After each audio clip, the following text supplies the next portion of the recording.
আমাদের আজকে আমাদের পরীক্ষা নিচ্ছে, বুঝছেন? আজকে টপিক বড়। আর আজকেই বারবার আমাদের একটু ঝামেলায় পড়তে হচ্ছে। যাই হোক, সাথী মিত্র বলছেন, স্যার বাংলা নিয়ে গ্রাজুয়েশন করলাম তখন জটিল মনে হয়নি, কিন্তু আজ খুবই জটিল মনে হচ্ছে, কারণ এখন সময় নেই সবকিছু পড়ে মনে রাখার, সবকিছু পড়ার মতো। রিয়েলিটি, যদি হাতে অনেক সময় থাকতো, 2-4 মাস সময় থাকতো আরো, তো ঠিক আছে, আরো 4 মাস সময় আছে, আরামসে পড়ি, তাহলে আর এত খারাপ লাগতো না। কিন্তু এখন সমস্যা হচ্ছে, মানে আমাদের এখন সময়টা হচ্ছে নাকে মুখে সময়, নাকে মুখে সময়, মানে সময়ও নাই, কাজও করতে হবে, এমন একটা ব্যাপার, নাকে মুখে দেওয়ার মতো অবস্থা হয়ে গেছে এখন।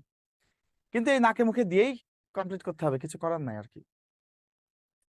কারণ আর সবচেয়ে বড় সমস্যা হচ্ছে যে আমরা এখন যতটা ডিটেলে পড়ার চেষ্টা করছি, এই যে কোন পত্রে কি আছে না আছে, কোন স্বর্গে কি আছে না আছে, একদম ডিটেলে যেভাবে পড়ার চেষ্টা করছি, এভাবে তো আমাদের কোনোদিন পড়া লাগেনি সম্ভবত, তাই না? সেই কারণে একটু এখন এরকম মনে হচ্ছে। যাই হোক, আমাদের বিহারীলাল চক্রবর্তী 1835 খ্রিস্টাব্দে জন্মগ্রহণ করেন কলকাতার নিমতলায়। ভোরের পাখি